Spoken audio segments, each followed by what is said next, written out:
મારું નામ નિકિતા છે. મારા લગ્ન મારા જ ગામમાં થયા હતા. મારા લવ મેરેજ નહોતા થયા, કારણ કે અમારા ગામમાં પ્રેમ લગ્નને પાપ સમજવામાં આવતું હતું. અમે બંને એકબીજાને ઓળખતા પણ નહોતા. મારા પતિનું નામ અભિનવ હતું. અમે બંને એક જ ગામના જરૂર હતા.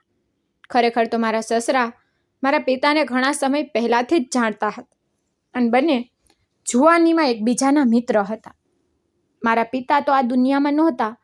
મારો વધારે મોટો પરિવાર નહોતો. હું મારા માતા પિતાની એકમાત્ર દીકરી હતી. મારી માતા ગરીબ હતી અને ઈચ્છતી હતી કે જલ્દી જ મારા લગ્ન થઈ જાય. મારા સસરાએ નિર્ણય કર્યો કે તે પોતાના મૃત મિત્રની દીકરીને પોતાના ઘરની વહુ બનાવશે. મારો દેખાવ અને સુરત સારા હતા. હું વધારે ભણેલી ગણેલી તો નહોતી. હા, પણ થોડું ઘણું વાંચતા લખતા જાણતી હતી. જ્યારે મારા સસરાએ પોતાના ઘરમાં કહ્યું કે મેં અભિનવ માટે છોકરી જોયેલી છે, ત્યારે મારી સાસુ હેરાન થઈ ગયા કે આખરે મારા સસરાએ અભિનવ માટે કઈ છોકરીને પસંદ કરી છે. અભિનવ શરૂઆતથી જ મહેનતુ રહ્યા હતા. તેમણે પોતાની આખી જિંદગી મહેનત મજૂરીમાં વિતાવી દીધી. એક મારો દિયર હતો જે શહેરમાં ભણેલો ગણેલો હતો. બહુ સારી નોકરી તો નહોતો કરતો, ના વધારે પૈસા કમાતો હતો, પરંતુ તેમ છતાં મારી સાસુ અભિનવ કરતાં વધારે મારા દિયર કેશવને મહત્વ આપતા. કેશવ મારા પતિથી નાનો હતો, પરંતુ તેમ છતાં તેના લગ્ન જલ્દી જ કરી દેવામાં આવ્યા. મારા પતિની 3 બહેનો પણ હતી, જે લગ્ન થઈ ગયા હોવા છતાં પણ જલ્દી પોતાના પિયર આવતી રહેતી. અમારા ગામમાં રીતિ રિવાજવાળું વાતાવરણ વધારે હતું. ગામના કેટલાક લોકોએ નિર્ણય કર્યો કે જો મારા સસરા ઈચ્છે છે કે ગામની એક વિધવા સ્ત્રીની દીકરીના લગ્ન એક ઇજ્જતદાર પરિવારમાં થઈ જાય, તો આ બહુ સારી વાત છે. મારા સસરાએ પોતાનો આ નિર્ણય ઘરવાળાઓને જ નહોતો સંભળાવ્યો, પરંતુ આખા ગામની સામે જાહેરાત કરી દીધી કે હું મારા મિત્ર દિલીપની દીકરીને મારા દીકરા માટે પસંદ કરી રહ્યો છું અને આ બંનેના જલ્દી જ લગ્ન કરાવીશ. મારી સાસુને હું પસંદ નહોતી, કારણ કે હું ગરીબ પરિવારમાંથી હતી. મારી સાસુ ઈચ્છતા હતા કે તેમની નાની વહુ જે રીતે શહેરથી આવી છે, ભણેલી ગણેલી છે, ઘણું બધું કરિયાવર લઈને આવી છે, તેવી જ રીતે તેમના મોટા દીકરાની પત્ની પણ આવે. પરંતુ એવું થઈ શકે તેમ નહોતું. મારા પતિ અભણ હતા. મારી સાસુ ઈચ્છતા હતા કે મારી દેરાણી જાનવીની નાની બહેન તેમના મોટા દીકરાની પત્ની બનીને ઘરમાં આવી જાય, જેથી બંને બહેનો એક જ ઘરમાં રહે અને જે રીતે નાની વહુને વધારે કરિયાવર મળ્યો છે, તેવી જ રીતે મોટી વહુને પણ મળે. પરંતુ મારા સસરાએ આ વખતે પોતાના મોટા દીકરાના લગ્ન કરવાનો નિર્ણય પોતાના હાથમાં લીધેલો હતો. મારી સાસુએ ઘણી વખત અમારા ઘરે આવીને કહ્યું હતું કે તું મારા દીકરાની પાછળ પડી ગઈ છે, તેનાથી તારો પીછો છોડાવી લે. હું તને મારા ઘરની વહુ બનાવવા નથી ઈચ્છતી. હું અને મારી માં તેમની વાત પર શાંત રહેતા. અમે ગરીબ હતા, લાચાર હતા.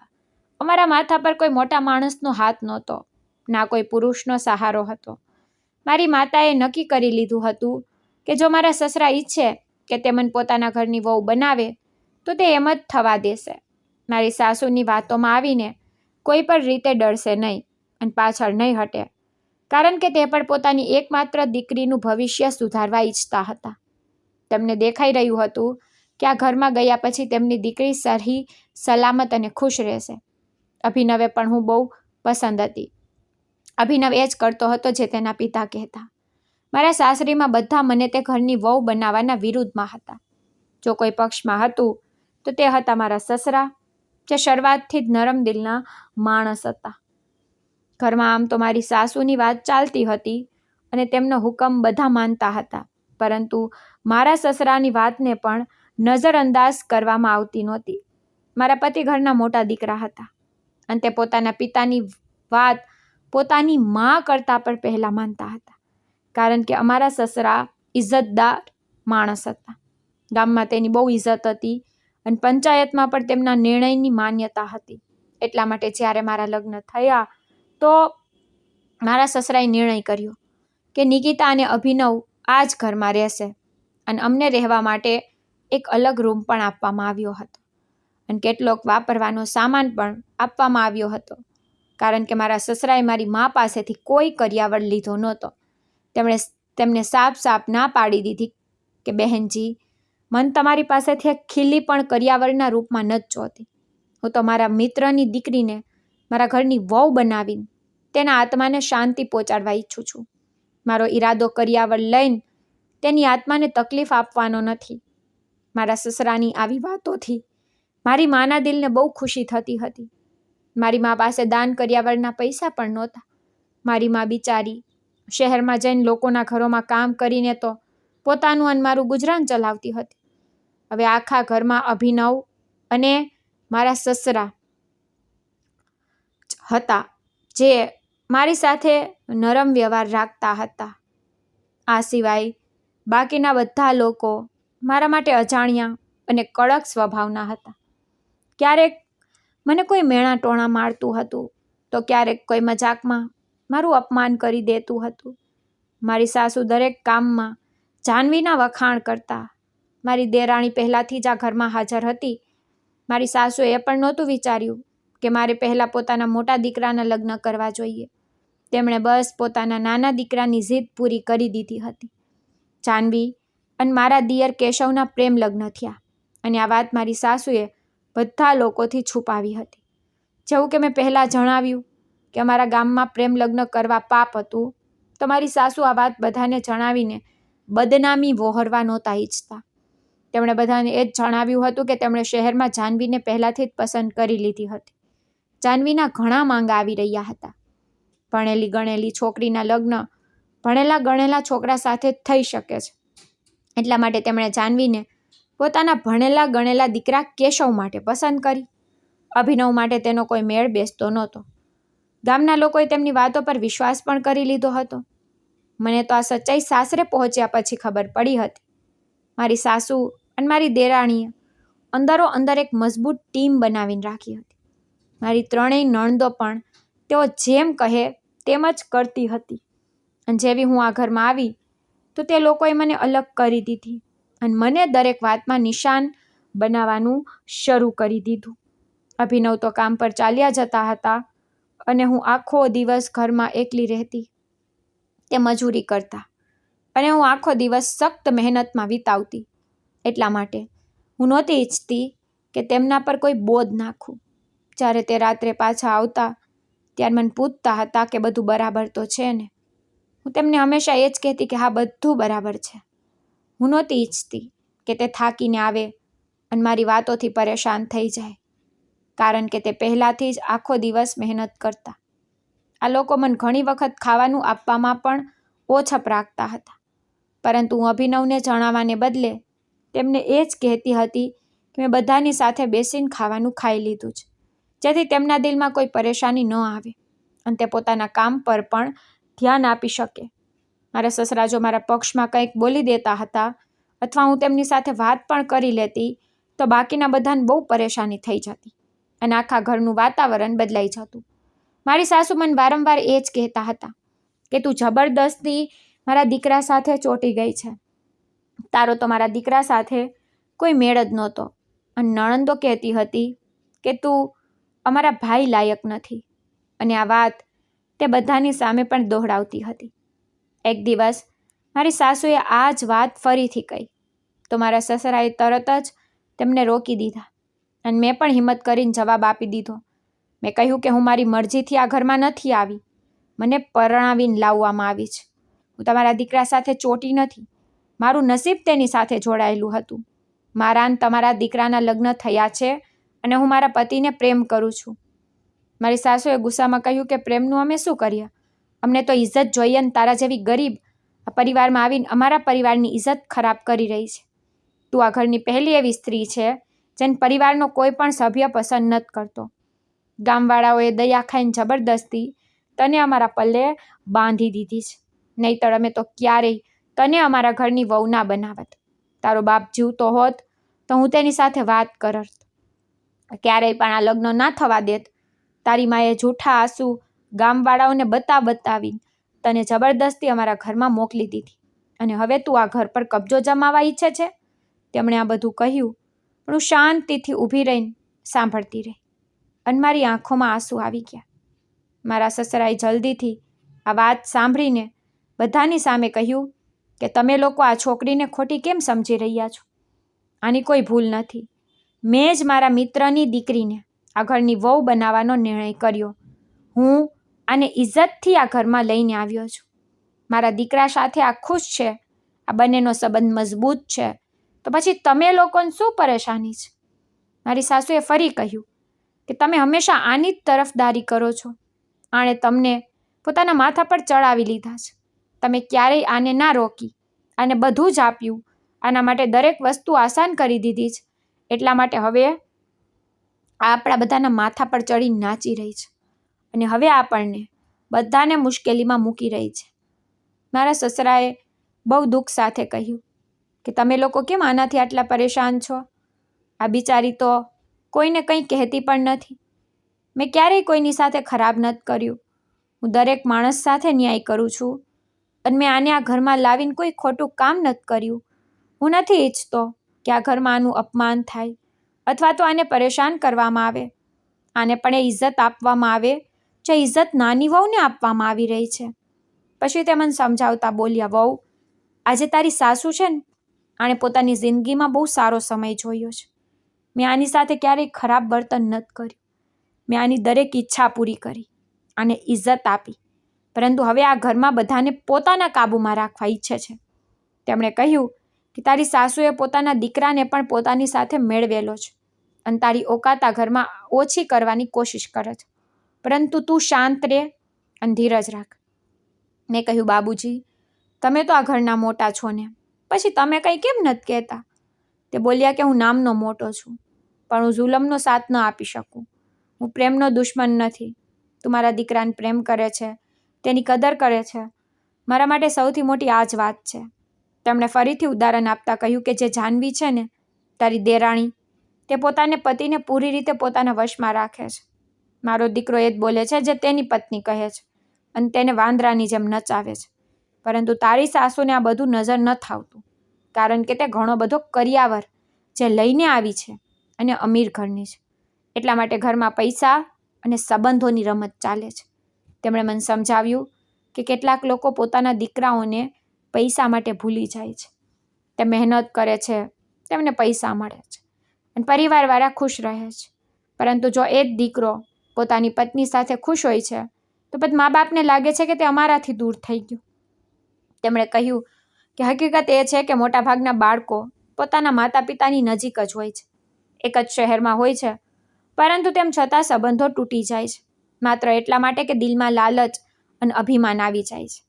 તેમણે છેલ્લે મને કહ્યું કે તું પોતાના પતિની હિંમત બન અને તેનો સાથ આપ, કારણ કે જ્યારે તેની પાસે પૈસા આવે તો તેની ઇજ્જત પણ વધે છે અને તારી ધીરજ આ ઘરમાં તને મજબૂત કરશે. એક દિવસ અભિનવ જલ્દી ઘરે આવી ગયા અને તેમણે જેવા ઘરની અંદર પગ મૂક્યો, તેમના ચહેરા પર સામાન્ય કરતાં અલગ હાવભાવ હતા. તે બહુ જ ગંભીર લાગી રહ્યા હતા. ઘરની અંદર અવાજ મોટો થઈ ગયો હતો અને અવાજ જો સીધા રૂમમાંથી આવી રહ્યા હતા જ્યાં હું ઊભી હતી. મારી સાસુ મારી સામે ઊભા હતા અને તેમનો અંદાજ બહુ જ કડક હતો. તે મારી સાથે કોઈ વાત પર નારાજ હતા. વાત વાતમાં મને ભૂલું બરું કહી રહ્યા હતા. હું શાંતિથી ઊભી બધું સાંભળી રહી હતી, કારણ કે જવાબ આપવો મારા માટે હંમેશા પરેશાની જ બની જતો. આ દરમિયાન અચાનક તેમણે ગુસ્સામાં આવીને મને ધક્કો મારી દીધો, તો હું પોતાનું સંતુલન ગુમાવી બેઠી. આ પહેલાં કે અભિનવ અંદર આવીને મને પડતા પહેલાં જ પકડી લીધી હતી. તેમણે મને પોતાની તરફ ખેંચી લીધી અને મને જમીન પર પડતા બચાવી લીધી. અભિનવનો ચહેરો ગુસ્સા અને હેરાનીથી લાલ થઈ ગયો હતો. તે જલ્દીથી પોતાની મા તરફ વધ્યા અને કહેવા લાગ્યા કે તમે આ શું કરી રહ્યા છો? તમે આને ધક્કો કેમ માર્યો? આખરે આણે એવું શું કર્યું છે? મારી સાસુ એક ક્ષણ માટે શાંત થઈ ગયા અને તેમના શબ્દો રોકાઈ ગયા, કારણ કે હકીકત એ હતી કે મેં કોઈ મોટો ગુનો નહોતો કર્યો. બસ તે દિવસે મારી દેરાણીના પિયરવાળા આવેલા હતા અને તેમને જમાડવા માટે તેણે પોતાના પિયરનો મોંઘો ડિનર સેટ કાઢ્યો હતો. હું ટેબલ પર પ્લેટ્સ ગોઠવી રહી હતી, પરંતુ અચાનક મારા હાથમાંથી એક પ્લેટ પડીને તૂટી ગઈ. બસ આ વાત પર મારી દેરાણીએ મારું સૌથી વધારે અપમાન કર્યું અને કહ્યું કે તું તો ગરીબ છો, તે તો આવા વાસણો ક્યારેય સપનામાં પણ નહીં જોયા હોય. તને શું ખબર કે મોંઘા ડિનર સેટ કેવા હોય? આ ડિનર સેટની કિંમત તો તારી માની મહિનાઓની કમાણી કરતાં પણ વધારે હશે. પોતાની દેરાણીની વાત સાંભળીને હું તો રડતી રડતી ભાગીને રૂમમાં આવી ગઈ હતી. મારાથી જે કંઈ પણ થયું હતું તે જાણી જોઈને નહોતું થયું, તો મારી સાસુથી રહ્યું નહીં ગયું. બાકીનું જે બચ્યું હતું તે મારું અપમાન કરવા આવી ગયા. બસ આ જ વાત પર વાત વધી ગઈ. પરંતુ આ ધક્કા પછી મારી તબિયત પહેલાંથી જ બગડવા લાગી હતી. શરીરમાં નબળાઈ જેવી લાગી રહી હતી. અભિનવ મને સંભાળી રહ્યા હતા, પરંતુ મારા હાથ પર ઈજા થઈ ચૂકી હતી અને દુખાવો વધી રહ્યો હતો. તે જલ્દીથી મને ડૉક્ટર પાસે લઈ ગયા. ડૉક્ટરે કેટલાક ટેસ્ટ કર્યા અને જ્યારે રિપોર્ટ આવ્યો તો અભિનવના ચહેરા પર એક ક્ષણ માટે બધું જ બદલાઈ ગયું હતું. ડૉક્ટરે જણાવ્યું કે હું મા બનવાની છું. આ સમાચાર સાંભળતા જ અભિનવની આંખોમાં ખુશી આવી ગઈ. તે બહુ વધારે ખુશ થયા હતા, જાણે તેમનો બધો થાક એક ક્ષણમાં ગાયબ થઈ ગયો હોય. તે વારંવાર મારો હાથ પકડીને એ જ કહેતા રહ્યા કે આ સૌથી મોટી ખુશખબર છે. ઘરે પાછા આવ્યા તો મારા સસરા પણ બહુ ખુશ હતા. તેમના ચહેરા પર શાંતિ હતી, કારણ કે તે હંમેશાથી એ જ ઈચ્છતા હતા કે ઘરમાં ખુશી આવે અને વંશ આગળ વધે. પરંતુ બીજી તરફ મારી દેરાણીના ચહેરા પર શાંતિ અને બળતરા સાફ નજર આવી રહી હતી, કારણ કે તેણે આ ઘરમાં પૈસા અને સામાન તો આપ્યો હતો, પરંતુ હજુ સુધી તેણે આ પરિવારને વારસ નહોતો આપ્યો. એટલા માટે તેની અંદર એક અલગ જ બેચેની હતી. મારી ત્રણેય નણંદો પણ આ સમાચાર સાંભળીને જલ્દીથી પોતાના પિયરમાં આવી ગઈ. મોટી નણંદ શિખાએ કહ્યું, હવે તો આ હજી વધારે હવામાં ઉઠશે. તો સૌથી નાની નણંદ માનસીએ કહ્યું, અરે, આપણા ભાઈ પણ હવે આની હજી વધારે કદર કરવા લાગશે. બીજી નણંદ શાંત રહી અને કહેવા લાગી, હવે તો આ ઘરમાં આપણા બાળકોની કદર પણ ઓછી થઈ જશે. અમે લોકો તો આ ઘરમાં હવે આવવાનું ઓછું કરી દઈશું. ભાઈ હવે પોતાના જ બાળકો પર ધ્યાન આપવા લાગશે. દરેક વ્યક્તિ મારા વિશે ખરાબ કહી રહી હતી. કોઈએ મને અભિનંદન પણ નહોતા આપ્યા. મારી સાસુની જીભ પર પણ કડવા જ શબ્દો હતા. તે મારી સાથે પહેલાં જેવો જ વ્યવહાર રાખતા રહ્યા. રાત્રે જ્યારે બધા સૂઈ ગયા તો અભિનવ શાંતિથી બેઠા રહ્યા. પછી અચાનક તેમની આંખોમાં આંસુ આવી ગયા. મેં હેરાનીથી તેમની તરફ જોયું અને પૂછ્યું, શું થયું? તમે કેમ રડી રહ્યા છો? તે બહુ ભારે અવાજે બોલ્યા, મને બધું જ નજર આવે છે. હું જોઈ રહ્યો છું કે તારી સાથે આ ઘરમાં શું થઈ રહ્યું છે. તું મને કંઈ જણાવતી નથી, પરંતુ હું બધું સમજું છું. તને ધક્કા મારવામાં આવે છે અને તું છતાં પણ બધું સહન કરે છે. મેં તેમનો હાથ પકડીને કહ્યું, જો હું તમને બધું જણાવીશ તો શું થશે? બધા લોકો એક તરફ છે અને પછી વાત હજી વધી જશે. તે કેટલીક ક્ષણો શાંત રહ્યા. પછી તેમણે મારો હાથ મજબૂતીથી પકડી લીધો અને કહ્યું, હું તને વચન આપું છું કે એક દિવસ એવો આવશે જ્યારે આપણી પાસે બધું જ હશે. હું તને આ ઘરથી અલગ પોતાના ઘરમાં રાખીશ. તે ફક્ત આપણું ઘર હશે, જ્યાં તને કોઈ તકલીફ નહીં આપે. મેં ધીમેથી કહ્યું, લોકો પહેલાંથી જ વાતો બનાવી રહ્યા છે કે મેં તમને મારા કાબૂમાં કરી લીધા. જો આપણે અલગ થઈ જશું તો તે લોકો કહેશે કે હું તમને લઈને ચાલી ગઈ છું. અભિનવે મારી આંખોમાં જોઈને કહ્યું, લોકો જે મરજી કહે, આપણી દુનિયા અલગ હશે. આપણે આપણું ઘર બનાવીશું અને હું તને વચન આપું છું કે હું તને ક્યારેય કોઈની સામે ઝૂકવા નહીં દઉં. તેમની વાત સાંભળીને પહેલી વાર મારા દિલમાં શાંતિ આવી. હું તેમના ખંભા પર માથું મૂકીને સૂઈ ગઈ. તે રાત્રે મને બહુ સારી ઊંઘ આવી. મારો બધો થાક દૂર થઈ ગયો હતો. હું ક્યારેક ક્યારેક મારી માના ઘરે જતી હતી તો તેમને હંમેશા એ જ જણાવતી હતી કે બધા ઘરવાળા એક તરફ, પરંતુ મારા પતિ ફક્ત મારું ધ્યાન રાખે છે. એટલા માટે કોઈ ગમે તે કહે, મને કોઈના શબ્દોની પરવા નથી. બીજા દિવસે જ્યારે સવાર થઈ તો હું નહોતી જાણતી કે જિંદગી એક એવા નવા વળાંક પર ઊભી છે અને આવનારો સમય બધું જ બદલી નાખવાનો છે. બપોરનો સમય હતો. મારો દિયર ઘરમાં દાખલ થયો અને જલ્દીથી મારા સસરા પાસે જઈને કંઈક જણાવ્યું. તેમના ચહેરા પર એવી ગભરામણ હતી જાણે કોઈ બહુ મોટો આઘાત લાગ્યો હોય. મારા સસરા તેમની વાત સાંભળીને એકદમથી ચોંકી ગયા હતા. તેમના કદમ રોકાઈ ગયા હતા. ચહેરાનો રંગ ઉડી ગયો હતો. મારી સાસુ જે ત્યાં હાજર હતા તે અચાનક જોરથી ચીસ પાડી ઉઠ્યા અને આખું ઘર એક ક્ષણમાં માતમમાં ફેરવાઈ ગયું. ચારે તરફ શોર બકોર અને દોડધામ શરૂ થઈ ગઈ. હું ગભરાઈને બધાને પૂછતી રહી કે શું થયું છે, પરંતુ કોઈ સાફ જવાબ નહોતું આપી રહ્યું. પણ ધીમે ધીમે મને જણાવવામાં આવ્યું કે અભિનવનો અકસ્માત થઈ ગયો છે અને તેમની હાલત બહુ વધારે ખરાબ છે. અમે જલ્દીથી હોસ્પિટલ પહોંચ્યા. ત્યાંનું વાતાવરણ બહુ ભારે હતું. સફેદ દિવાલો અને ઠંડી હવા દિલને હજી વધારે ડરાવી રહી હતી. ડૉક્ટરને જ્યારે પૂછવામાં આવ્યું તો તેમણે જણાવ્યું કે વધારે ઈજાઓ નથી થઈ, પરંતુ માથા પર વાગેલા જોરદાર ઝટકાને કારણે તે કોમામાં ચાલ્યા ગયા છે અને એક એવું મુશ્કેલ છે કે તે ક્યારે હોશમાં આવશે. આ સાંભળીને જ્યારે મારી અંદર કંઈક તૂટી ગયું હોય. મારા સસરા એક ખુરશી પર બેસી ગયા. તેમની આંખોમાં લાચારી હતી. મારી સાસુ સતત રડીએ જતી હતી અને વારંવાર એ જ કહેતી હતી કે મારા દીકરાને મારાથી દૂર કરી દેવામાં આવ્યો છે. આનું કારણ તું છે. હોસ્પિટલમાં કેટલાક લોકો હાજર હતા.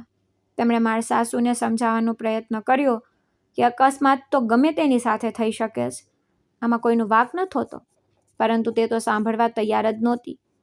ડૉક્ટરે ફરી જણાવ્યું કે અભિનવને જીવતો રાખવા માટે રોજનો ઈલાજ અને મશીનોનો ખર્ચ આપવો પડશે અને તેનું હોશમાં આવવું કે ન આવવું સમય પર નિર્ભર કરે છે. મેં ડૉક્ટરને રિક્વેસ્ટ કરી કે મને મારા પતિ પાસે બેસવા દેવામાં આવે, પરંતુ ડૉક્ટરે કહ્યું કે તે કોમામાં છે. તેમને બહારનો અવાજ કે હાજરીની કોઈ અસર નથી થતી. તમે ચાહો તો ઘરે જાવ અને રાહ જુઓ. આ શબ્દો સાંભળીને મારા દિલ પર પથ્થરની જેમ પડ્યા હતા. હું શાંત થઈ ગઈ અને પાછી આવી ગઈ, પરંતુ અંદરથી પૂરી રીતે તૂટી ચૂકી હતી. ઘરે પાછા આવ્યા પછી મારી દુનિયા પૂરી રીતે બદલાઈ ચૂકી હતી. પહેલાં ઘર મને સ્વીકારતું નહોતું, હવે તો પરિસ્થિતિ વધારે કડક થઈ ગઈ. મારી સાથે નોકરાણી જેવો વ્યવહાર કરવામાં આવતો. ક્યારેક ટોણા, ક્યારેક ધક્કા અને ક્યારેક વાત વાતમાં અપમાન કરવામાં આવતું. મારી નણંદ જ્યાં ક્યારેય મારા પતિના ઘરમાં હોવા પર ઊંચા અવાજે વાત નહોતી કરતી, હવે તે મને હદ વગર હેરાન કરવા લાગી. ક્યારેક કોઈક નણંદ પોતાના કપડાં લઈને આવી જતી અને કહેતી કાન ધોઈ નાખ, તો ક્યારેક કોઈક નણંદ કહેતી કે મારા પગમાં બહુ દુખાવો થઈ રહ્યો છે, મારા પગ દબાવી દે. હું તેમની આ હરકતોથી બહુ પરેશાન થઈ ગઈ હતી. આખા ઘરના કામ કરતી અને સાથે સાથે તેમના કામ પણ કરવા પડતા, પરંતુ કોઈ નહોતું વિચારતું કે હું ગર્ભવતી છું અને નબળી પણ છું. મારી તબિયત અવારનવાર ખરાબ રહેતી, પરંતુ છતાંય મને આરામ આપવામાં આવતો નહોતો. સમય પસાર થતો ગયો અને એ જ દરમિયાન મેં દીકરાને જન્મ આપ્યો. ઘરમાં એક તરફ ખુશી તો હતી, પરંતુ બીજી તરફ અભિનવની બેહોશી આ ખુશીને પૂરી થવા ન દીધી. વારંવાર હોસ્પિટલ જતી. અભિનવ આ જ રીતે મશીનોના સહારે સૂતેલા રહેતા. તેના માથા પર પટ્ટી બાંધેલી, શરીરમાં કોઈ હલચલ નહીં, ફક્ત મશીનોના અવાજો તેના જીવતા હોવાનો અહેસાસ કરાવતા. ડૉક્ટર એ જ કહેતા કે કોમાના પેશન્ટનું કંઈ નક્કી ન હોય. ક્યારેક લોકો થોડા દિવસોમાં જ હોશમાં આવી જાય છે અને ક્યારેક વર્ષો સુધી પણ નથી આવતા. કેટલાક દર્દીઓ તો 10 વર્ષ સુધી આ જ હાલતમાં રહે છે. હું તેમની પાસે બેસીને જ બસ તેમના હાથને જોતી રહેતી, જે લાચાર પડેલો હતો, અને દિલમાં એ જ પ્રાર્થના કરતી કે કદાચ એક દિવસ તે આંખો ખોલી દે અને બધું પહેલાં જેવું થઈ જાય. બસ એ છેલ્લી યાદ મારા મગજમાં જગાડીને ગઈ હતી, જાણે સમય તેને ત્યાં જ રોકી દીધો હોય. અભિનવ જ્યારે મારી સાથે હતા ત્યારે હું તેના ખંભા પર માથું મૂકીને શાંતિ અનુભવતી હતી. તેની મજબૂત બાહો મને એવી રીતે થામી લેતી, જાણે તે દરેક ખતરાથી મને સુરક્ષિત કરી રહ્યા હોય. તે અવારનવાર મને કહેતા કે એક દિવસ હું તારા માટે બધું બનાવીશ, જે એક સ્ત્રીનો હક હોય છે, એક સુરક્ષિત અને ઇજ્જતવાળી જિંદગી. પરંતુ હવે એ જ માણસ હોસ્પિટલના પલંગ પર લાચાર અને હલચલ વગર પડેલો હતો. તેને આ હાલતમાં જોવો મારા માટે રોજ એક નવો જખમ હતો. હું તેની પાસે બેસતી તો દિલમાં એ જ જૂના અવાજો ગૂંજતા અને આંખોની સામે પળો આવી જતી જ્યારે તે જીવતો હસતો મારી સાથે હતો. એ દરમિયાન મારે ત્યાં દીકરાનો જન્મ થયો. મેં તેનું નામ અભિમન્યુ રાખ્યું હતું. આ એ નામ હતું જે અભિનવ પોતાના દીકરા માટે વિચારતા હતા, પરંતુ તે હજી સુધી પોતાના દીકરાને જોઈ શક્યા નહોતા, ના ખોળામાં ઉઠાવી શક્યા. અભિમન્યુ મોટો થતો ગયો, ત્યાં સુધી કે તે 1 વર્ષનો થઈ ગયો. જ્યારે હું અભિનવ પાસે જતી તો અભિમન્યુ તેમની નજીક જઈને માસુમિયતથી કહેતો કે પપ્પા પપ્પા, પરંતુ તેનો અવાજ હોસ્પિટલના રૂમમાં ગુંજીને જ રહી જતો હતો અને અભિનવના ચહેરા પર કોઈ રિએક્શન નહોતું આવતું. તેમજ શાંત પડેલા રહેતા. ડૉક્ટરે જણાવ્યું હતું કે આ એક્ટિવ કોમા નથી, કારણ કે એક્ટિવ કોમામાં માણસ કંઈક ને કંઈક સાંભળે છે, અને અનુભવે છે, પરંતુ જવાબ નથી આપી શકતો. તેમણે સાફ કહી દીધું હતું કે આ ડીપ સ્લીપ કોમા છે, મતલબ મગજ પૂરી રીતે આરામની હાલતમાં છે અને પેશન્ટને આ સમયે કંઈ જ ખબર નથી હોતી કે તેની આસપાસ થઈ શું રહ્યું છે. આ વાત સાંભળીને મારા દિલમાં એક વધુ ભારેપણું આવી ગયું હતું, કારણ કે આશા અને વિશ્વાસ બંને એકસાથે દિલ પર બોજ બની ગયા. એક દિવસ હું અભિનવને મળવા હોસ્પિટલ ગઈ. હવામાન પણ ઉદાસ હતું અને રૂમ પણ શાંત. હું તેની પાસે જ બેઠી હતી કે મારી સાસુ ત્યાં આવી ગઈ. તેમના ચહેરા પર એ જ જૂની કડકાઈ હતી અને અવાજમાં એ જ કડવાશ. તે કહેવા લાગી કે અહીં આવીને આરામ કરે છે. ઘરમાં આટલા બધા કામ પડ્યા છે, જઈને કામ કર, આમ પોતે જોઈ લઈશું. આ મારો દીકરો છે. મેં ધીમેથી કહ્યું કે હું બસ થોડી વાર બેસીને જઈ રહી છું, હજી હમણાં જ તો આવી છું. પરંતુ તેમણે મારી વાત સાંભળ્યા વગર જ કહ્યું કે તારા બેસવાથી કયો આ સારો થઈ જવાનો છે, જા અહીંથી. પછી તેમણે મને ધક્કા મારીને હોસ્પિટલના રૂમમાંથી બહાર કાઢી મૂકી. હું એક પળ માટે દરવાજા પાસે ઊભી રહી ગઈ અને અંદર અભિનવ લાચાર અને હલચલ વગર પડેલા હતા. બહાર તૂટતી ઊભી હતી. સમય પસાર થતો ગયો, તહેવારો આવતા રહ્યા, ઋતુઓ બદલાતી રહી, પરંતુ મારા માટે બધા દિવસ એક સરખા જ હતા. કોઈ ખુશી મારી નજીક નહોતી આવતી, ના કોઈ નવા કપડાં, ના કોઈ તૈયારી, બસ શાંતિ અને રાહ જોવાની હતી. મારા સસરા પણ આ સદમામાં બિલકુલ શાંત અને લાચાર થઈ ગયા. તે પણ પોતાના દીકરાના ગમમાં તૂટી ગયા. તેમની હાલત પણ પહેલાં જેવી રહી નહોતી. ઘરમાં ચારે તરફ એક ઉદાસી છવાયેલી રહેતી, જાણે દરેક દિવાલ શાંત રહેતી હોય. હું દિવસ રાત બસ એ જ પ્રાર્થના કરતી કે અભિનવ કોમામાંથી બહાર આવી જાય, તેથી મારી જિંદગીમાં ફરીથી એ જ રંગો પાછા આવી જાય અને મારું ઘર ફરીથી જીવંત થઈ જાય. બાળક મોટું થઈ રહ્યું હતું. હવે તે ફક્ત દૂધ પર નહોતો રહેતો, તેને ખાવા માટે પણ કંઈક જોઈતું હતું. પરંતુ આ ઘરમાં તેના માટે યોગ્ય વસ્તુઓ હંમેશા હાજર નહોતી હોતી. હું આખો દિવસ ઘરના કામોમાં અટવાયેલી રહેતી અને થાકથી ચૂર પણ હોતી.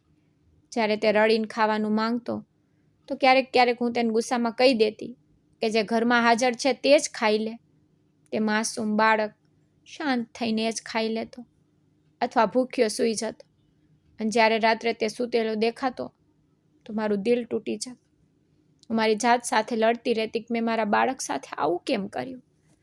આના બાપનો છાયો પણ માથા પર નહોતો અને આ ઘરમાં પણ પ્રેમનું નામ નહોતું. એ જ દરમિયાન મારા સસરા પણ આ દુનિયામાંથી ચાલ્યા ગયા. અમારા માટે એક મોટો સદમો હતો, કારણ કે એક તે જ હતા જે ક્યારેક મારા હકમાં બોલી દેતા. તેમના ગયા પછી ઘરમાં મારો કોઈ સહારો ન રહ્યો અને બધું વધારે કડક થઈ ગયું. પરંતુ તેમના ગયા પછી મારી સાસુના વર્તનમાં એક વિચિત્ર શાંતિ આવી ગઈ. જાણે તેમના રસ્તામાં કોઈ અડચણ હતી તે ખતમ થઈ ગઈ અને હવે તે આખા ઘરમાં પોતાની મરજીથી હુકમ ચલાવવા લાગી અને મારી જિંદગી પહેલાં કરતાં પણ વધુ મુશ્કેલ થઈ ગઈ. 4 વર્ષ પસાર થઈ ગયા. અભિનવ હજી સુધી કોમામાં જ હતા અને હોસ્પિટલના ચક્કર મારી જિંદગીનો હિસ્સો બની ચૂક્યા હતા. હું દર વખતે આશા લઈને જતી અને દર વખતે એ જ લાચાર શાંત શરીર મને મળતું, જેમાં જિંદગીની કોઈ આશા બાકી નહોતી. ઘર અને હોસ્પિટલની વચ્ચે મારી જિંદગી જાણે કોઈ રોકાઈ ગયેલા સમયમાં ફસાઈ ગઈ હતી, જ્યાં ના આગળ કંઈ હતું અને ના પાછળ કંઈ, ફક્ત રાહ જોવાની હતી અને એક તૂટેલી આશા.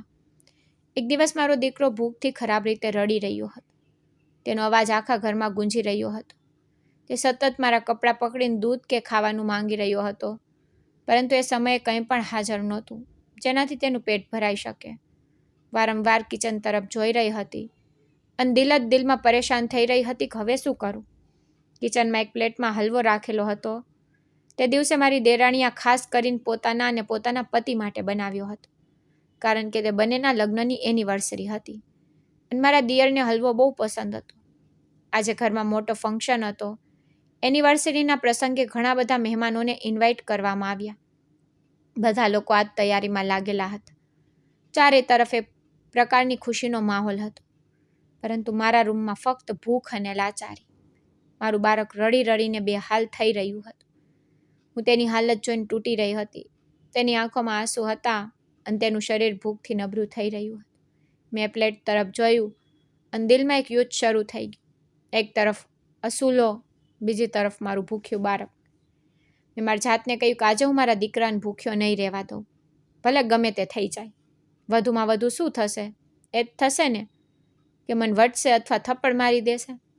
મેં બધું બરદાસ્ત કરી લઈશ, પરંતુ મારા દીકરાને ભૂખ્યો નથી જોઈ શકતી. મેં તે પ્લેટ ઉઠાવી અને મારા દીકરાને ખવડાવવાનું શરૂ કરી દીધું. તે માસૂમિયતથી ખાવા લાગ્યો. પહેલી વાર તેના ચહેરા પર શાંતિ આવી હતી. હું તેનો ચહેરો જોઈને થોડી શાંત થઈ ગઈ હતી કે ઓછામાં ઓછી તેની ભૂખ તો ખતમ થઈ રહી છે. પરંતુ એ જ પડે મારી દેરાણી ગુસ્સાથી ભભૂકતી આવી. તેણે મારા હાથમાંથી પ્લેટ છીનવી લીધી. તેણે મને બહુ અપમાનિત કરી અને અંતમાં બોલી, તને શરમ નથી આવતી? મારો બનાવેલો હલવો ચોરીને પોતાના દીકરાને ખવડાવી રહી છે. અરે થોડો તો વિચાર કર. તારો પતિ આ દુનિયામાંથી ચાલ્યો ગયો છે અને તું અહીં મજા કરી રહી છે.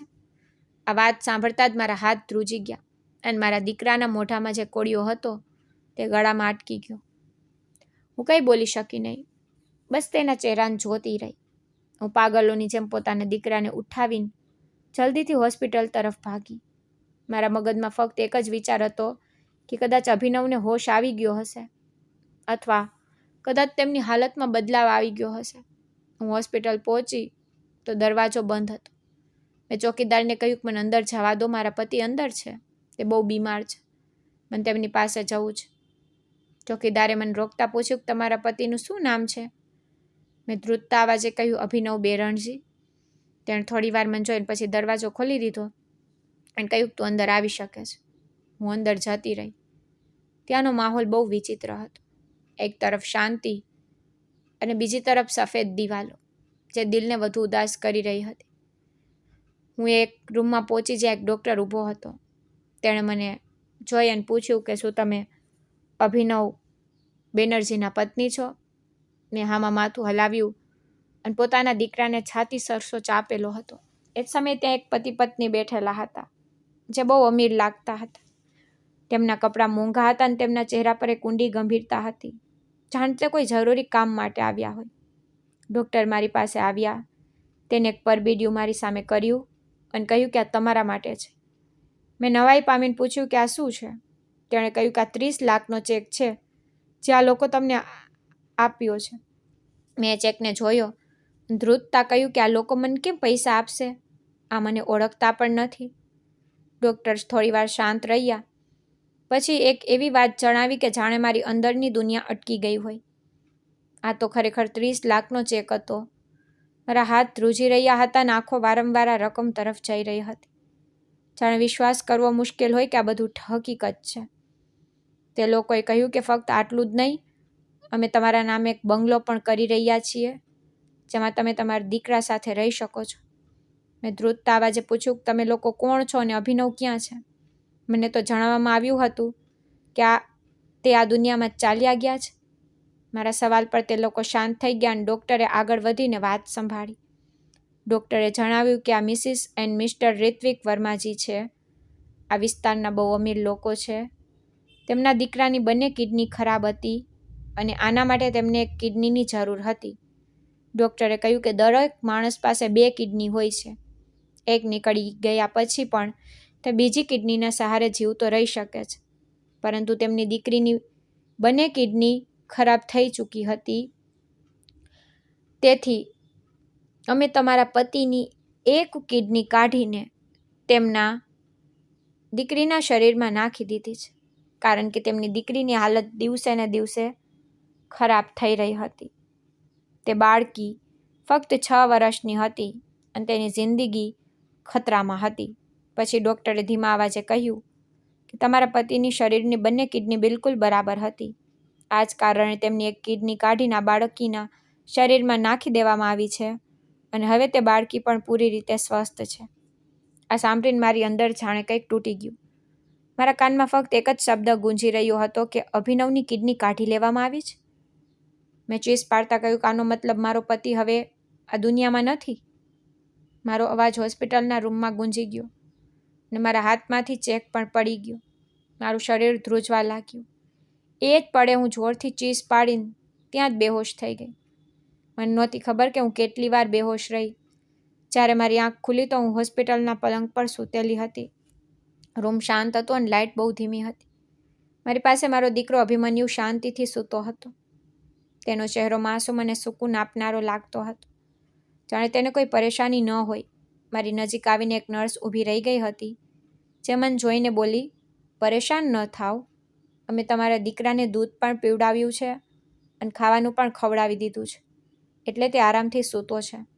તમારી તબિયત પણ હવે સારી છે. તમે બેહોશ થઈ ગયા હતા. મેં ધીમેથી કહ્યું કે તબિયત તો ઠીક છે, પરંતુ કિસ્મત ખરાબ છે. મારો પતિ ક્યાં છે? હું તેને જોવા માંગુ છું. મારી અંદર એક જ વિચાર ચાલી રહ્યો હતો કે કદાચ હું એક છેલ્લી વાર અભિનવને જોઈ લઉં, ભલે તે ગમે તે હાલતમાં હોય. હું ફક્ત એકવાર તેમને અલવિદા કહેવા માંગતી હતી. નર્સે મને જોઈ અને કહ્યું કે તમે મારી સાથે આવો, હું તમને લઈ જાઉં છું.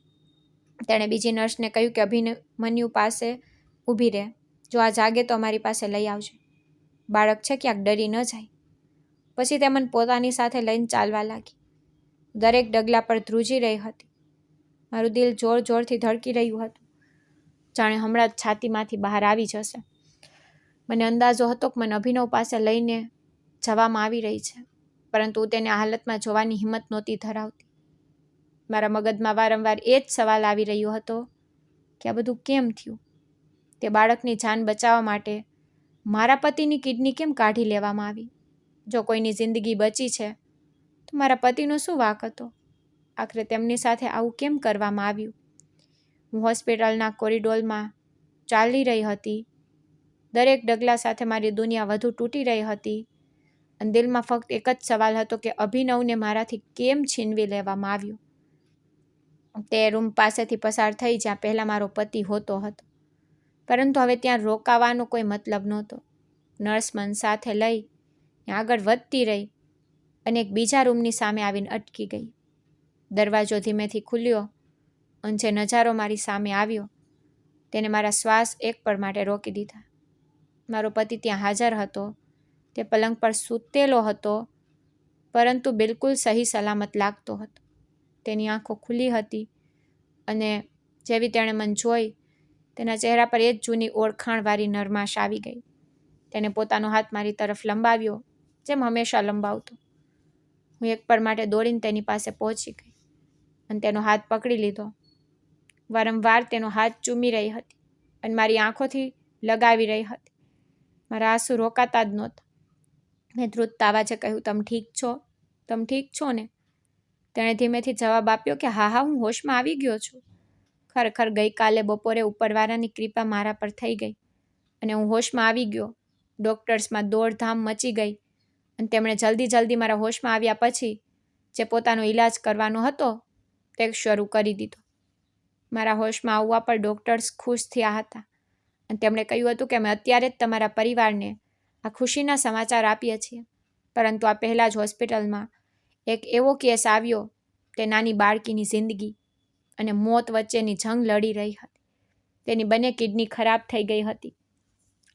ડૉક્ટરે કહ્યું કે જો કોઈ સ્વસ્થ માણસની કિડની મળી જાય તો એક કિડની શરીરમાં નાખીને બાળકની જિંદગી બચાવી શકાય છે.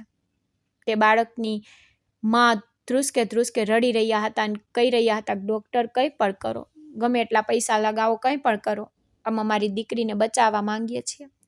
અમે અમારી દીકરીને બહુ પ્રેમ કરીએ છીએ. હજી તેણે આ દુનિયામાં જોયું જ શું છે? મારાથી રહેવાયું નહીં અને મારા દિલમાં વિચાર આવ્યો કે મારા શરીરમાં પણ તો 2 કિડની છે. હું એક કિડનીથી પણ જીવતો રહી શકું છું. અને જો એક કિડનીથી તે બાળકની જાન બચી રહી હોય તો હું એવું કરવા માટે તૈયાર છું. બદલામાં તે બંને પતિ પત્ની મને પુષ્કળ પૈસા આપવા માટે તૈયાર થઈ ગયા.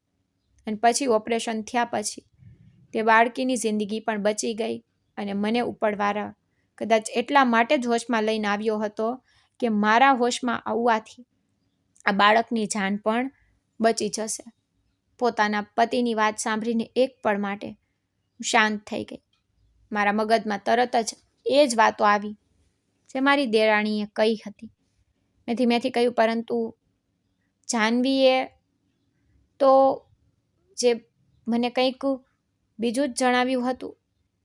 અભિનવ મારી તરફ જોઈને નરમાશથી કહ્યું, કદાચ તેણે તને હેરાન કરવા માટે એવું કહ્યું હશે.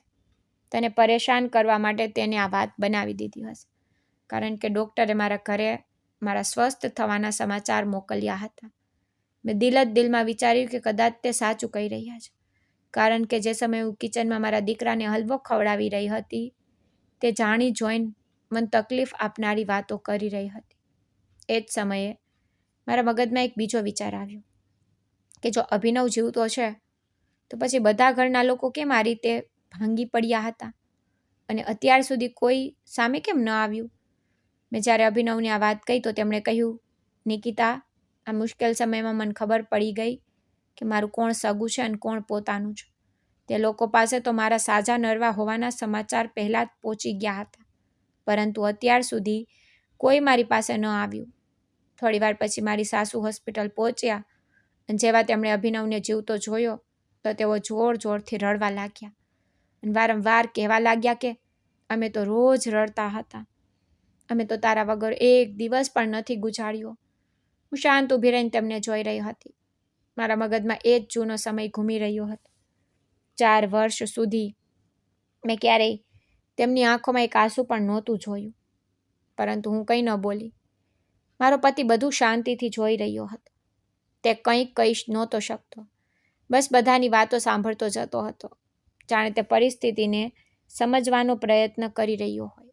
ડૉક્ટરે જણાવ્યું કે આટલી લાંબી બેહોશી પછી જો પેશન્ટ જાગી જાય તો થોડા દિવસ હોસ્પિટલમાં રાખવું જરૂરી હોય છે, જેથી તેની હાલત પૂરી રીતે ઠીક થઈ જાય. એટલા માટે તેઓ હજી બીજા 20 દિવસ હોસ્પિટલમાં રહેશે. તે દિવસોમાં હું હર સમયે તેમની પાસે રહેતી અને તેઓ ધીમે ધીમે સારા થઈ રહ્યા હતા. એક દિવસ તેમને ઘરે લાવવામાં આવ્યા.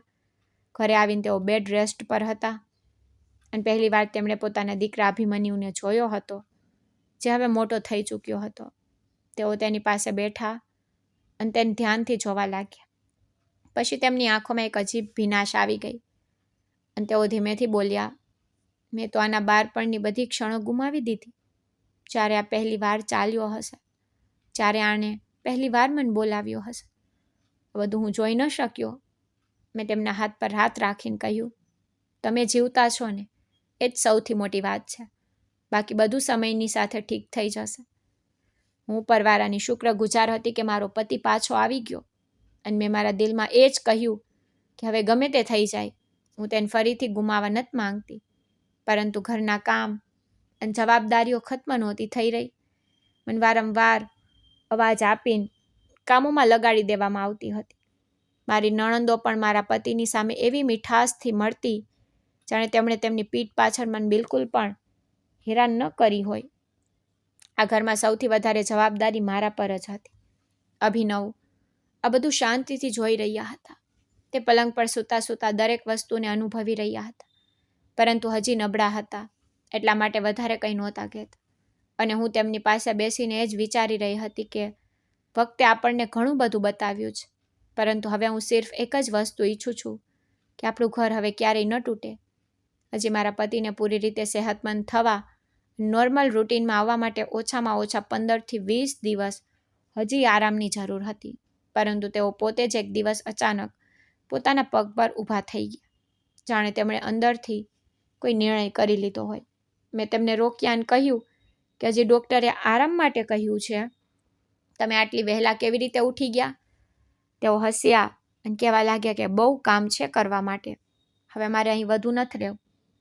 હું તેમની વાત સાંભળીને હેરાન ઊભી રહીને તેમને જોતી રહી. તેમણે પોતાના મિત્રોને બોલાવ્યા અને તેમની મદદથી ઘરનો થોડો ઘણો સામાન જે અમારો હતો તે ઉઠાવીને ગાડીમાં રખાવાનું શરૂ કરી દીધું. હું તો કંઈ સમજી નહોતી શકતી. મેં કહ્યું, આપણે ક્યાં જઈ રહ્યા છીએ? તેમણે મને નરમાશથી જોયું અને કહ્યું કે તું પણ મારી સાથે ચાલ, દીકરાને પણ સાથે લઈ લે. મેં અભિમન્યુનો હાથ પકડ્યો અને તેની સાથે ચાલવા લાગી. દિલમાં અજીબ ગભરામણ, પણ તેમની સાથે ચાલવું સુકૂન પણ આપી રહ્યું હતું. જ્યારે અમે બહાર નીકળ્યા તો મારી સાસુ સામે આવી ગયા. તેમણે જલ્દીથી પૂછ્યું, ક્યાં જઈ રહ્યા છો તમે લોકો? અને અભિમન્યુને સાથે કેમ લઈ જઈ રહ્યા છો? મારા પતિએ રોકાઈને સાફ અવાજમાં કહ્યું કે અમે જઈ રહ્યા છીએ. જે લોકોની મેં મદદ કરી હતી તેમણે અમને બહુ મોટો બંગલો આપ્યો છે અને 50 લાખ રૂપિયા પણ આપ્યા છે. હવે અમે ત્યાં રહીશું અને હું આ પૈસાથી પોતાનો કારોબાર શરૂ કરીશ. હવે અમારી જિંદગી બદલાઈ ગઈ છે. આ સાંભળીને મારી સાસુ, દેવરાણી, નણંદોના ચહેરા પર હેરાની આવી ગઈ હતી. તેઓ થોડીવાર શાંત રહ્યા, પછી બોલ્યા, બેટા, અમે બધા પણ તારી સાથે ચાલીએ છીએ.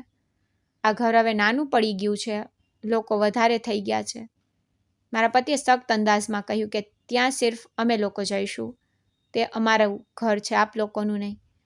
આ વાત સાંભળતા જ મારી સાસુનો ચહેરો બદલાઈ ગયો. તેઓ બોલ્યા, આ તું શું કહી રહ્યો છે? જ્યારે તું હોસ્પિટલમાં પડ્યો હતો તો તારી પત્ની અને તારા દીકરાનો ખ્યાલ અમે જ તો રાખ્યો હતો. આજે તું અમારી સાથે આ રીતે વાત કરી રહ્યો છે? મારા પતિએ ઊંડો શ્વાસ લીધો અને કહ્યું કે હું બધું જાણું છું, આપ લોકોએ શું કર્યું છે અને હું બધું સમજી ગયો છું. તેમણે જલ્દીથી મારી તરફ જોયું અને ગુસ્સામાં બોલ્યા કે આણે તારા કાન ભરી દીધા છે ને? અને પૂછ કે આને અહીં ખાવાનું નહોતું મળતું? શું આને કપડાં નહોતા મળતા? શું અમે આની ડિલિવરી નથી કરાવી? આનો દીકરો ક્યારેય ભૂખ્યો નથી રહ્યો. મેં થાકેલા અંદાજમાં કહ્યું કે માજી, જે રીતે રાખવી જોઈતી હતી એ રીતે પણ નથી રાખી, અને જો કંઈ પણ કર્યું હોય તો હવે અમારી જિંદગી પોતાની છે, અમને જીવવા દો. મારા પતિએ મજબૂતીથી મારો હાથ પકડી લીધો અને મારા દીકરાને ખોરામાં ઉઠાવી લીધો. પછી અમે બધા ગાડીમાં બેસી ગયા અને ત્યાંથી નીકળી આવ્યા. તે ક્ષણે મને વિશ્વાસ નહોતો આવી રહ્યો કે મારી જિંદગીમાં એવો પણ સમય આવશે. મેં બહુ બેઇજ્જતી જોઈ હતી, બહુ તકલીફો જોઈ હતી, પરંતુ હવે જાણે બધું બદલાઈ રહ્યું હતું. ગાડી જ્યારે ચાલવા લાગી તો મેં પાછળ ફરીને જોયું. તે ઘર જ્યાં મેં વર્ષો સુધી આંસુ વહાવ્યા હતા તે હવે પાછળ રહી ગયું. મારી મા જે બીમાર રહેતી, તેમને ક્યારેય મારા સાસરે નહોતા આવવા દેવાયા. મારા પતિએ તેમનો પણ ઈલાજ કરાવવાનું શરૂ કરી દીધું.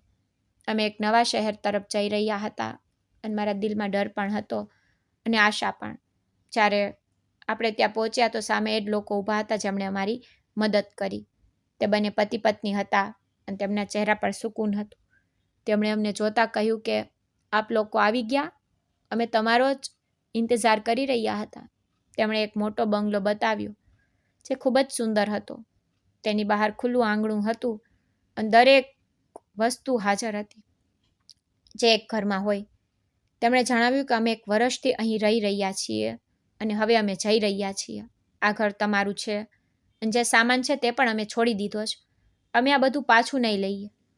હું શાંત ઊભી રહીને બધું જોઈ રહી હતી.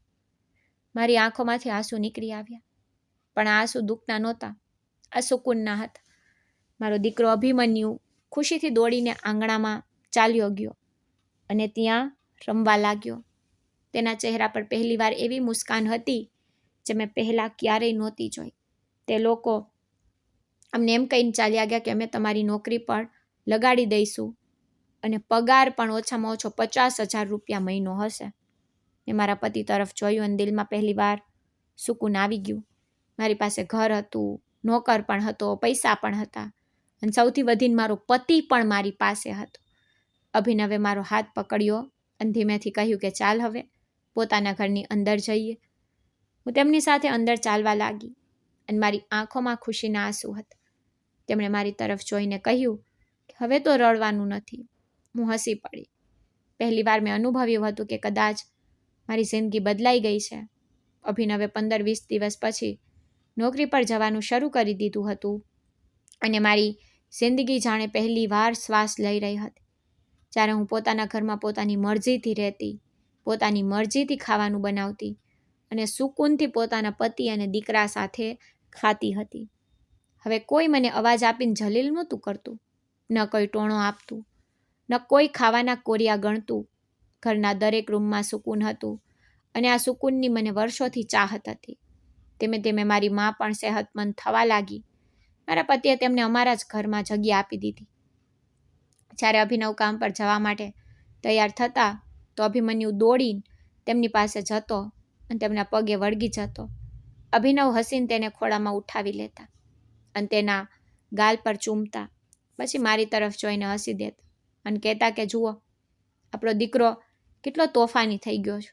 હું દરવાજા પાસે ઊભી રહીને તે બંનેને જોતી રહેતી અને દિલમાં સુકૂનનો શ્વાસ લેતી હતી કે જે માણસને મેં વર્ષોથી લાચાર પલંગ પર પડેલો જોયો, આજે તે મારી સામે પોતાના પગ પર ઊભો છે.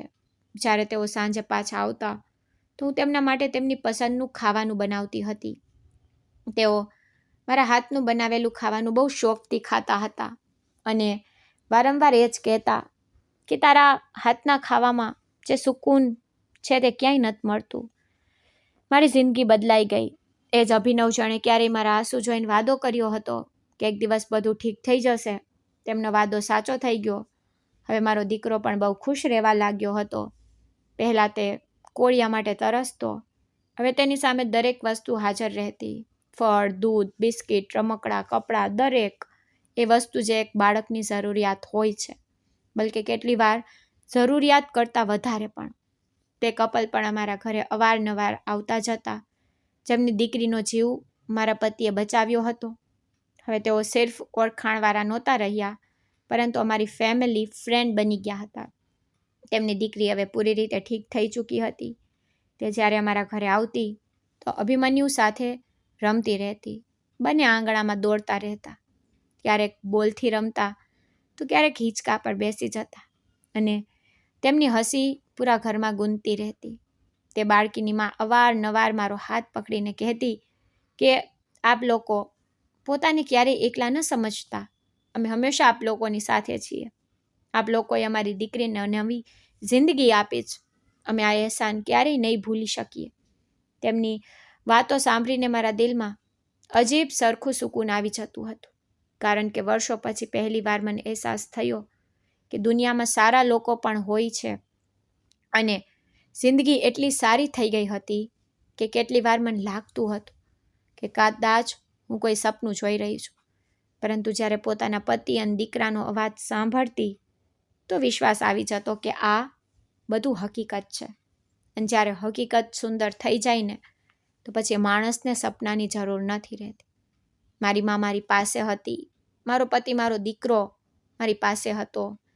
એક રાત્રે હું અને મારા પતિ આપસમાં બેઠા વાતો કરી રહ્યા હતા.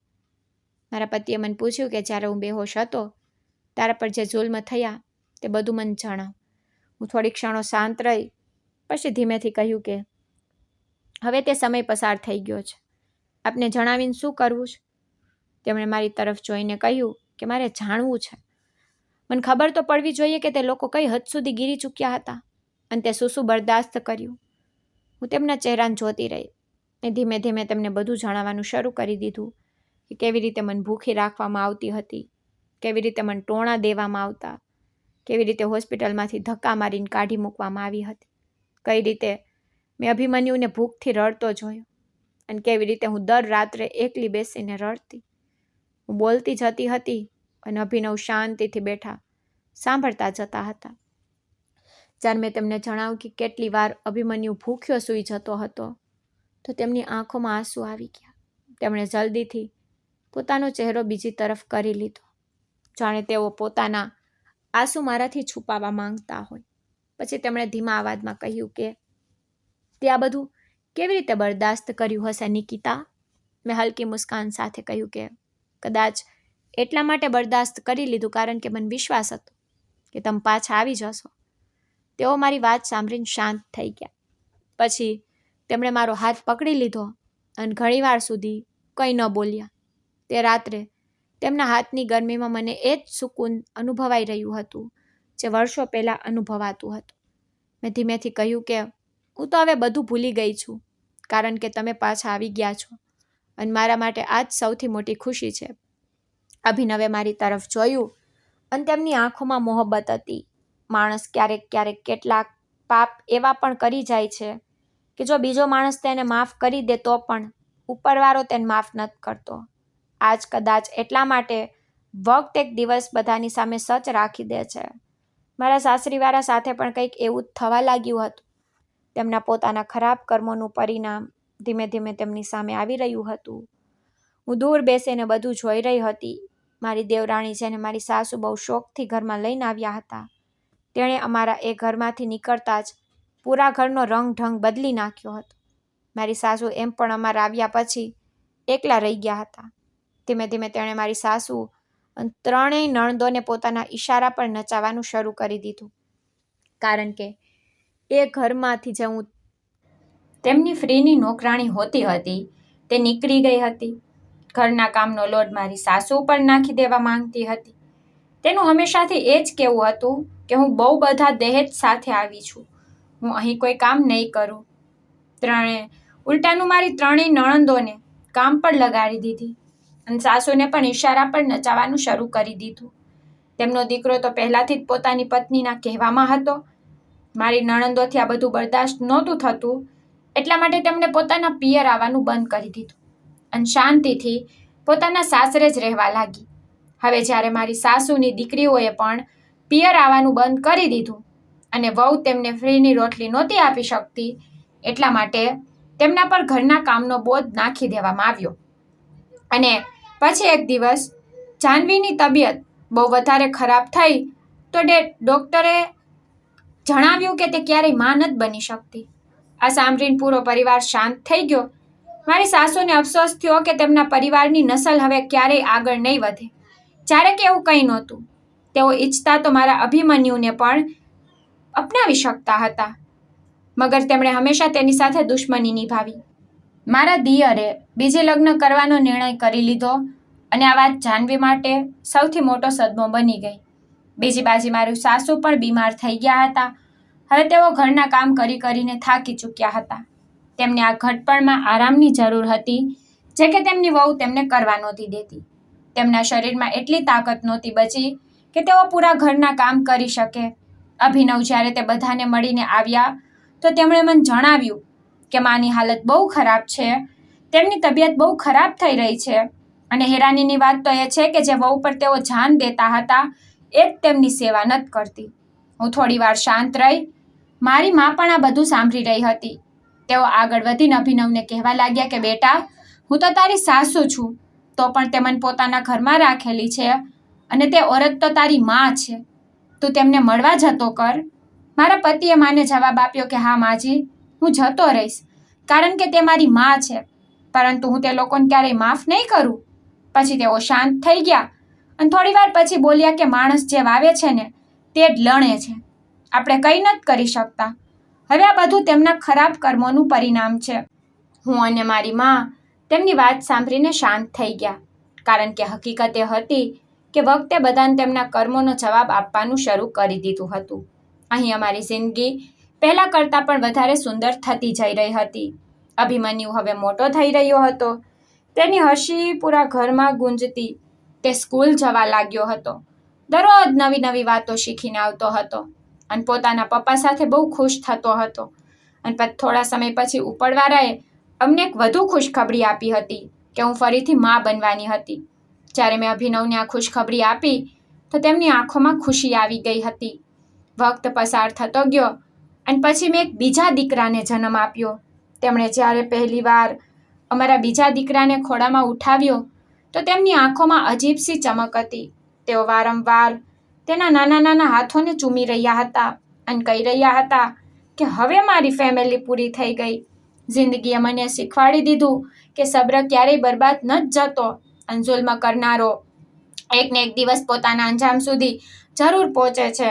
અને કદાચ અસલી ખુશી એ જ હોય છે કે માણસ ઘણું બધું ગુમાવ્યા પછી પણ મોહબ્બત અને સુકૂનને ફરીથી મેળવી લે. જે લોકો બીજાને તકલીફ આપે છે, એક દિવસ તેઓ પોતે પણ એ જ દર્દનો સામનો કરે છે. મેં મારી જિંદગીમાં બહુ બધી તકલીફો સહી, મગર મેં સબ્રનો રસ્તો ન છોડ્યો.